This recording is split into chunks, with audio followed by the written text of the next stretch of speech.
2019년의 표어를 말씀 위에 세우는 교회로 정했습니다. 우리 성도님들도 한 해 동안 각 가정이 먼저 말씀 위에 세우는 가정이 되도록 기도하시고 말씀을 가까이 하시는 가정 되시기를 주님의 이름으로 축원합니다. 말씀 위에 세우는 교회가 되기 위해서 우리가 해야 할 일이 무엇이 있을까 생각해 보면, 물론 당연히 먼저 이 성경의 말씀을 묵상하는 것이 기본이라고 생각합니다. 그리고 또한 우리 모두가 말씀을 묵상하는 것이 기본인 것을 알지만, 참 문제는 이 기본을 잘 하기가 어렵다라는 것이죠. 말처럼 그렇게 쉬운 것이 아니라는 것이에요. 많은 분들이요, 신년이 되면 내가 올해는 성경을 꼭 일독 통독해 봐야지 라고 다짐을 해보지만 그 결심을 지키는 분이 많지는 못합니다. 왜 이것을 실패했을까? 여러분, 그 실패의 원인을 생각해 보아야 다시 내가 이것을 마음에 다짐할 때, 그리고 다시 시작할 때 성공할 수 있는 찬스가 많아진다는 것이에요. 사랑하는 성도 여러분, 이런 이야기 많이 들어보셨을 겁니다. 과거를 기억하지 못하면 미래가 없다. 이런 말씀 한 번쯤 들어보셨겠죠? 실제로 과거에 일어난 일들을 기억함으로 통해서 현재의 삶과 미래의 삶을 준비하는 것은 정말로 중요한 것입니다. 그렇기 때문에 우리가 이것을 말씀을 읽는 것에 이제 적용해 보면, 우리가 말씀을 가까이 나가지만 그것이 존처로 되지 않는 과거의 원인들을 기억하고 그 부분을 조금씩 고쳐 나갈 때만이 이제 온전하게 1년 동안 일독할 수 있는 성공의 확률이 높아지는 것이라는 것이죠. 그리고 기본적으로 여러분들이 읽으실 때 더 이상 읽지 못했던 그 부분으로 돌아가서 이때 무슨 일이 일어났는가? 말씀을 읽을 때 내가 이해하지 못하기 때문에 여기를 접었던 것인가? 아니면 그 말씀을 읽었을 때 나의 환경이 다른 작용의 요소가 있었든지, 그런 것들을 보면서 어떤 이유가 내가 하나님의 말씀을 읽는 걸 멈추게 했는지, 그 원인을 파악하고 그 원인을 고쳐서 다시 시작하면 그것보다는 더 많은 부분을 감당하고 정말로 기도하면서 읽을 때 정말로 말씀을 한 해 풀리 묵상하는 해가 되어줄 수 있다는 것이죠. 미국의 철학자이자 평론가인 조지 산타야나는 과거를 기억하지 못하는 자는 그것을 되풀이할 수밖에 없다라고 말합니다. 그러니까 과거를 기억하지 못하면요, 그걸 계속해서 반복한다는 이야기죠. 또 역사학자인 에드워드 카라는 분은요, 역사는 현재와 과거 사이에서의 끊임없는 대화라고 말했습니다. 이 말씀을 우리에게 말씀에 좀 적용해 보면, 말씀 위에 세우는 교회는 그 과거의 모습을 기억할 때 정말로 진실한 말씀 위에 세우는 교회가 세워지는 것을 경험하게 된다는 것이에요. 말씀 위에 세우는 교회는 역사를 기억한다는 것이에요. 오늘 말씀 14절에 보면, 너희는 그들로 이 일을 기억하게 하여 말다툼을 하지 말라고 하나님 앞에서 엄히 명하라. 이는 유익이 하나도 없고 도리어 듣는 자를 망하게 함이라 라고 합니다. 바울은요, 자신의 영적 아들인 디모데에게 이렇게 권면하고 있는 것이에요. 디모데는요, 바울이 세웠던 에베소 교회의 차세대 목회자였어요. 그리고 이 바울이 디모데에게 그 교회 사역을 잘 감당하도록 조언한 편지가 바로 디모데 전후서라는 것이죠. 오늘 본문을 통해서 디모데에게 이 일을 기억시켜 주어서 말다툼 하는 자들과 듣는 자들이 망하는 그것에 방지하라고 하고 있다는 것이에요. 바울이 이 과거에 있었던, 교회를 사역하며 있었던 일 중에 이 말다툼하는 것으로 인해서 잘못된 것을 기억하게 해주라는 것이에요. 그리고 그것을 되풀이하지 않는 것, 그것이 말씀 위에 세우는 교회가 만들어지는 기초적인 것을 조언하고 있다는 것이에요. 근데 바울이 말하는 이 일, 바로 그 이전에서 이야기하고 있던 내용이 있는데요. 그리스도 예수의 좋은 병사로 함께 고난받는 일을 감당하는 것, 그리고 예수 그리스도를 쫓는 십자가의 길, 부활의 그때까지 기다리는 것을 이야기하고, 그리고 이 길, 이 주님의 사역을 감당하는 것에 무익한 논쟁을 피하라고 가르쳐주고 있다는 것이에요. 이 무익한 일, 이 무익한 논쟁이 이미 바울이 했을 때도 있었고, 그 논쟁을 했던 사람과 들은 사람 모두가 나쁜 결과를 가졌고, 그것을 기억하며 그 일을 디모데는 또 반복하지 말 것을 권면하고 있다는 것이에요. 우리 역시도 우리의 교회를 말씀 위에 세우는 교회가 되기 위해서, 주님이 기뻐하시는 교회가 되기 위해서 과거를 꼭 기억해야 된다는 거예요. 그리고 좋은 것들을 선택하고 나쁜 것들은 버려야 합니다. 특별히 오늘 본문에서 말하는 무익한 논쟁, 아무리 좋고 선한 의도를 가졌더라도 그것이 논쟁까지 가면 안 된다는 것을 기억해야 합니다. 이게 논쟁과 의논이 좀 달라요. 논쟁은 피해야 되는 것, 의논은 하는 것이에요. 논쟁은 무익한 것이에요. 왜 무익하냐? 논쟁은 여기에 개인의 감정이 이입된다는 거예요. 의논은 개인적인 감정이 이입되지 않습니다. 객관적인 것을 가지고 이야기하고 토론하는 거죠. 그러나 논쟁은 주관적인 감정이 이입되는 것이에요.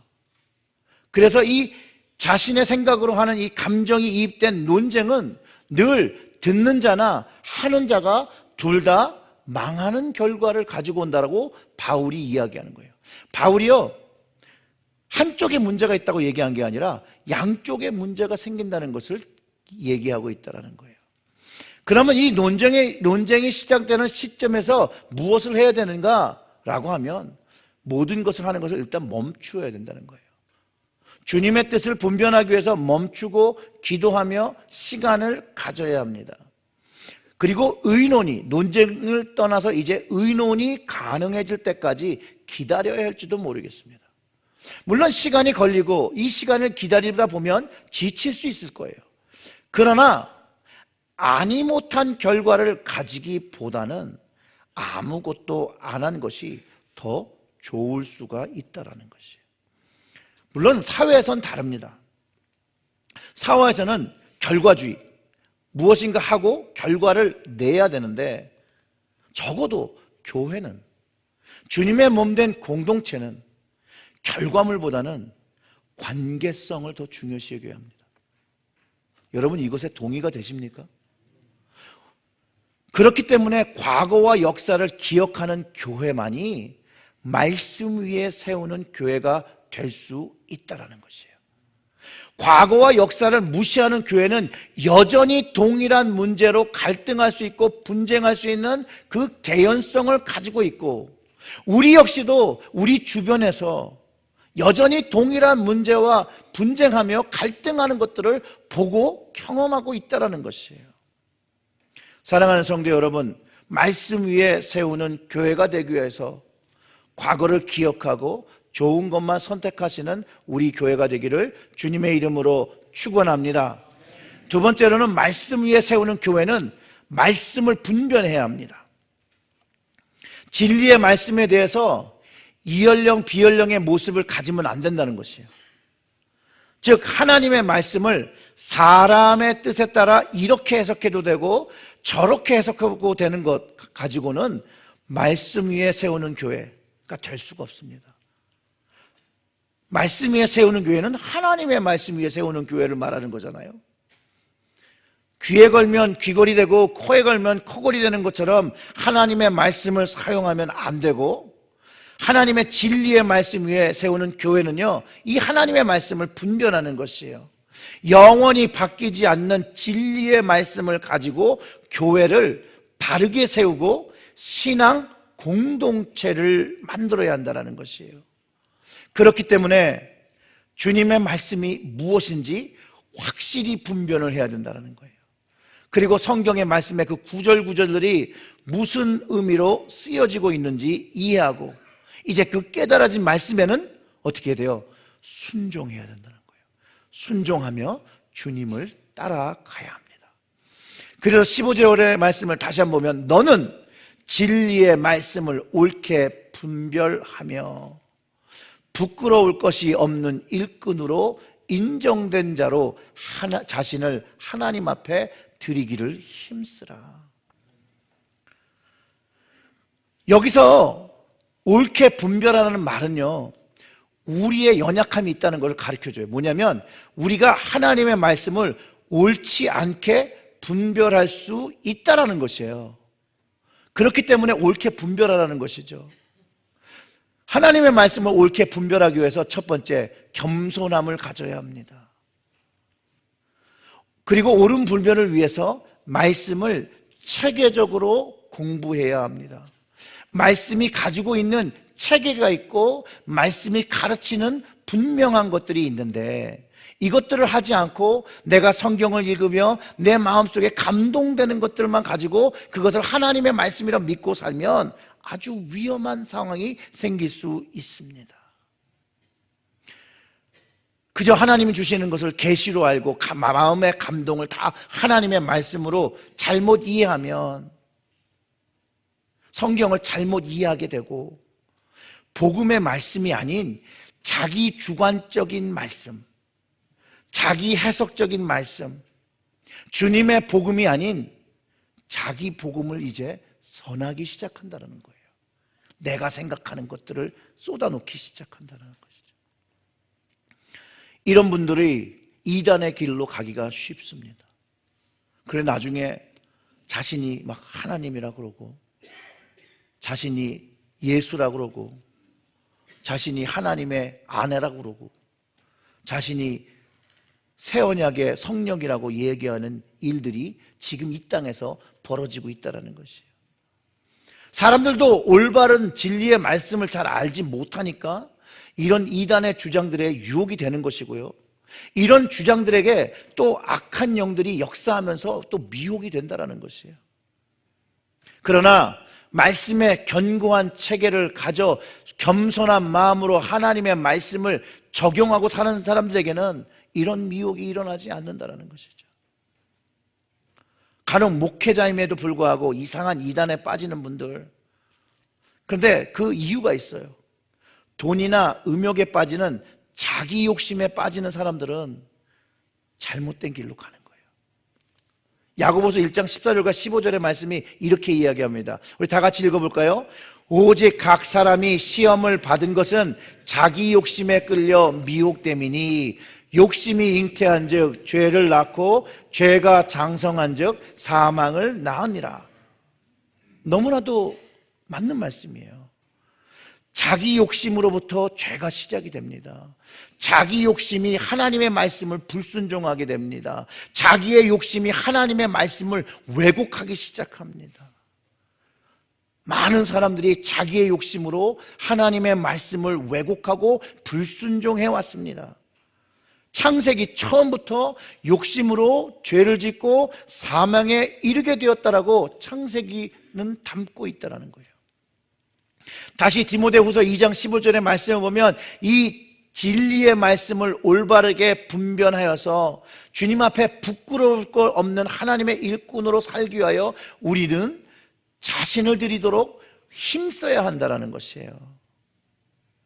아무리 주님을 열심히 섬긴다라고 할지라도 그 열심에 있는 그 부분이 주님이 원하시는 방법이 아니고 하나님의 뜻이 아니라면 아무 소용이 없다는 것이죠.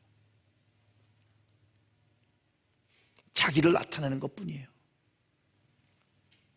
에베소 교회 거짓 교사들이 자기를 나타냈다는 것이죠. 사람들에게 인정받기 위해서 말씀을 왜곡합니다. 그러나 진실한 말씀을 따르는 사람은 하나님 앞에 인정받으면 되기 때문에 주님의 말씀을, 하나님의 말씀을 가감없이 가르쳐야 된다라고 바울이 디모데에게 권면하고 있다는 거예요.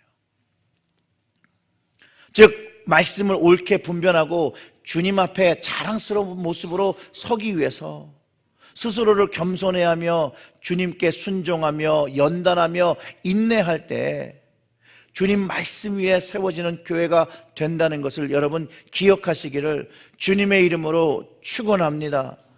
이 하나님 앞에 가지는 이 겸손함, 이 겸손함을 가지고 하나님의 진리의 말씀을 가르치는 그 말씀 위에 세우는 교회에는요, 한 가지 증거가 나타납니다. 그게 뭐냐면 경건함이에요. 경건함은 godliness라는 말로 거룩한 삶이라는 단어로 대체할 수 있습니다. 즉 성경적 경건의 의미는 하나님의 말씀이 그 삶 속에 순종되어 그 삶을 하나님의 방법으로 바르게 살아갈 때 거룩한 삶, 실천적인 삶, 그 거룩한 열매를 맺는 삶이라고 말할 수 있다는 것이에요. 말씀 위에 세우는 교회는 바로 이 말씀을 적용한 그 경건, 거룩한 삶의 모습이 있어야 한다는 것이에요. 이 경건의 열매를 맺기 위하여 오늘 본문 16절은 이렇게 조언합니다. 같이 읽어볼까요? 망령되고 헛된 말을 버리라. 아멘. 그들은 경건하지 아니함으로 점점 나아간대요. 망령되고 헛된 말을 하면 그들은 경건하지 아니함으로 나아간대요. 즉 경건의 삶을 가진 그 말씀 위에 세우는 교회는요, 헛된 말을 버리고 망령된 말을 버리는 거라는 거예요. 그리고 그 망령되고 헛된 말을 한 사람의 예를 들었는데 그 17절에서 이렇게 얘기했던 거예요. 그들의 말은 악성 종양이 퍼져나감과 같은데 그 중에 누구요? 후메네오와 빌레도가 있느니라. 근데 이들이 전한 말이요, 교회를 파괴했던 말이라는 거예요. 악성 종양같이 파괴하는, 죽이는 그런 모습처럼 우리가 이해할 수 있다는 거예요. 그리고 18절을 보면 이렇게 얘기해요. 진리에 관하여는 그들이 그릇되었도다. 무엇이 지나갔다고 했다고요?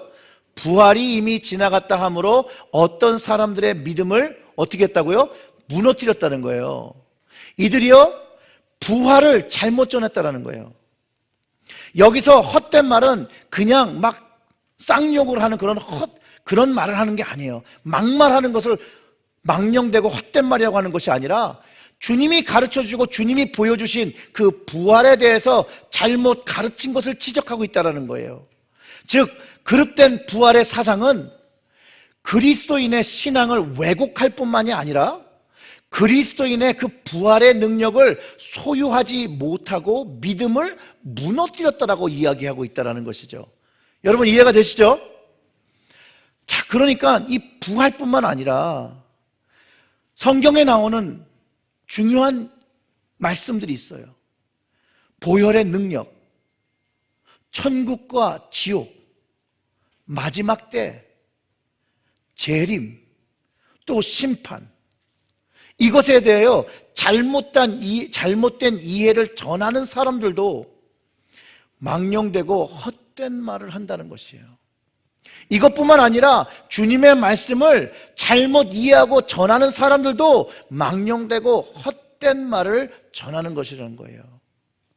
회개와 부활과 보혈의 능력과 천국과 지옥, 마지막 때와 재림과 이 심판의 이 것들은 사람들을 하나님 앞에 겸손하게 하고 하나님 앞에 용서함 받고자 하는 마음을 일으키게 하는 키워드들인 거예요. 키워드.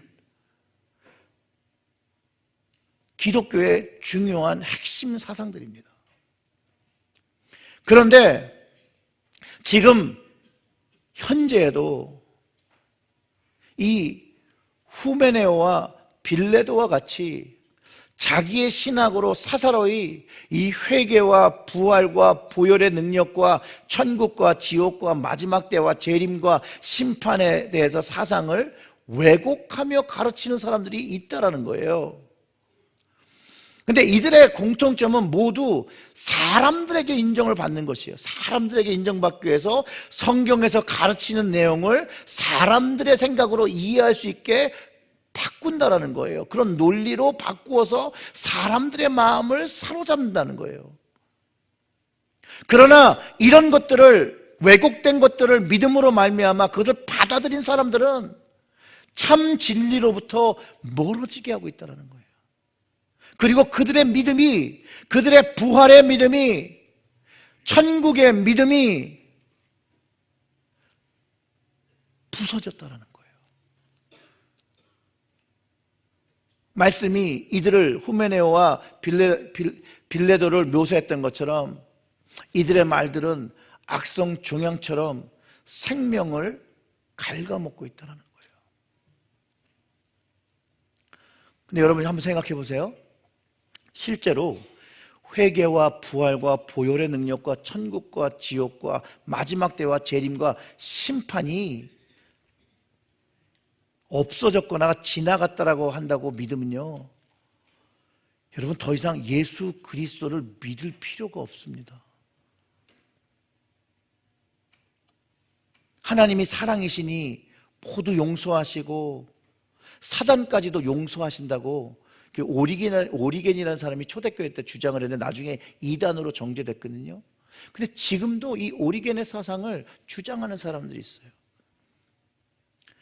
자유주의 신학에서도 성경이 말하는 회개와 부활과 보혈의 능력과 천국과 지옥과 마지막 때와 재림과 심판이 없다라고, 성경에서 그렇게 말한 것 아니라고, 다른 의미였다라고 재해석하고 그 해석에 따라 가르치기 때문에 많은 신학생들의 믿음이 무너지게 됐고요, 지금도 무너지고 있다는 거예요. 그거를 신학적인 듣기 좋은 말로 이렇게 표현합니다. Deconstruction and Reconstruction. 이전에 가졌던 것들을 다 부수고 거기에 새롭게 세운다는 말을 해요. 근데 실제로 이런 신학 공부를 하고 목회에 나오면 신앙과 말씀을 선포하는 것이 아니라 신학교에서 배운 신학을 교회에서 가르치기 시작한다는 것이에요. 그렇다면 예수님이 누구인지를 가르치지 않고, 구원이 무엇인지를 가르치지 않고, 주님이 왜 이 땅에 오신 것을 가르치지 않고, 주님이 공급하신 영원한 생명과 성령을 가르치지 않고, 어디서 듣도 보도 못한 칼바르트와 불투만과 폴틸리와 칼륨과 잔캅 같은 신학자들의 신학을 이야기하기 시작한다는 거예요. 신학이란 하나님과 성경을 더 잘 이해하기 위한 보조의 역할인데, 보조와 주가 바뀌어버리는 상황이 되어버립니다. 성경은 회개와 부활과 보혈의 능력과 천국과 지옥과 마지막 때와 재림과 심판을 이야기하는 실제 이유는, 우리가 지금 이 순간 오늘 내가 가장 필요한 것과 필요한 분이 바로 예수 그리스도이라는 것을 가르쳐 주시기 위함입니다. 그것을 믿을 때 예수님을 통하여 하나님께로 나아갈 수 있는 은혜의 통로를 경험하는 것이고, 그 생명을 경험하게 되는 것이고, 영적으로 죽은 나의 영혼이 하늘의 생명을 공급받는 그분을 경험하게 되는 것이라는 거예요. 사랑하는 성도 여러분, 우리가 가진 이 성경은 예수 그리스도가 우리 믿음의 터임을 선포하십니다. 주님은 반석이십니다. 구원이십니다. 오늘 19절의 말씀을 한번 같이 보겠습니다. 19절의 말씀 없어요?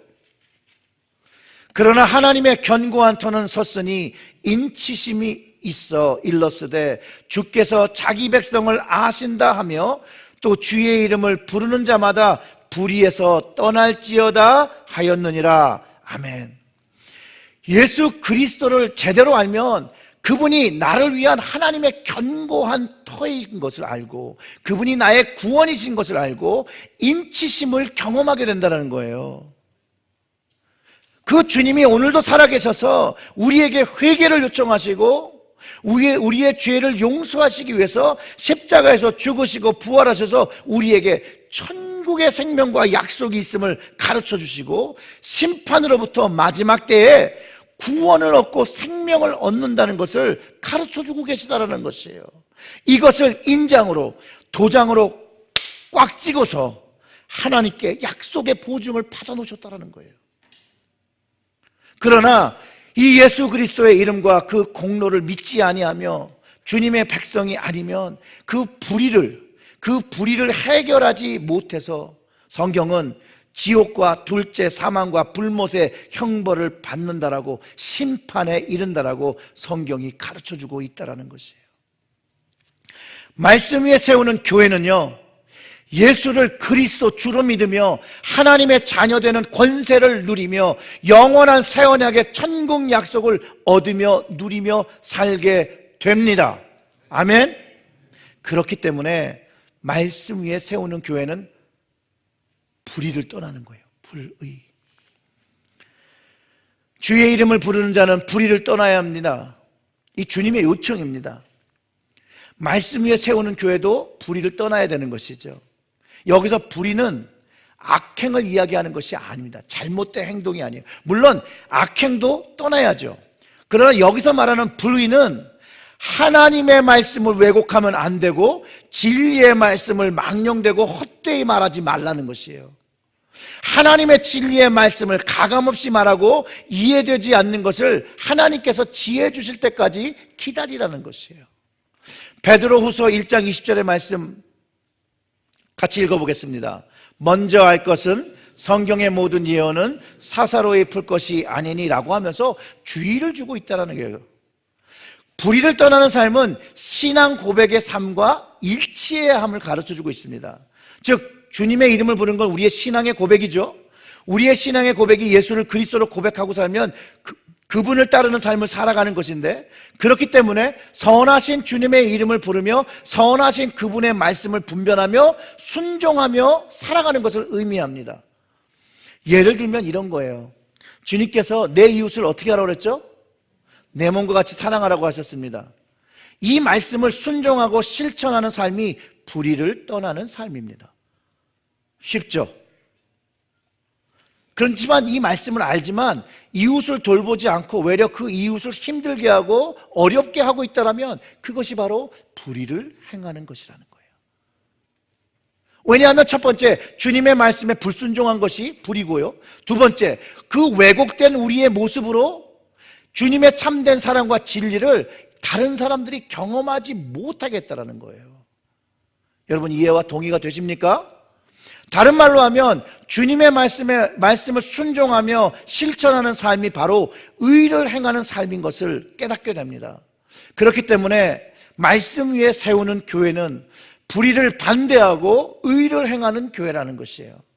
사랑하는 성도 여러분, 말씀 위에 세우는 가정과 교회가 되기 위해서 과거를 기억하고 나쁜 것은 버리고 좋은 것만 전통으로 삼아 행하고 진리의 말씀과 가감없이 전하며 온전히 주님의 말씀에 겸손하며 순종하여 의를 행하시는 그리스도의 몸된 지체 되시기를 주님의 이름으로 축원합니다. 다 같이 기도하겠습니다.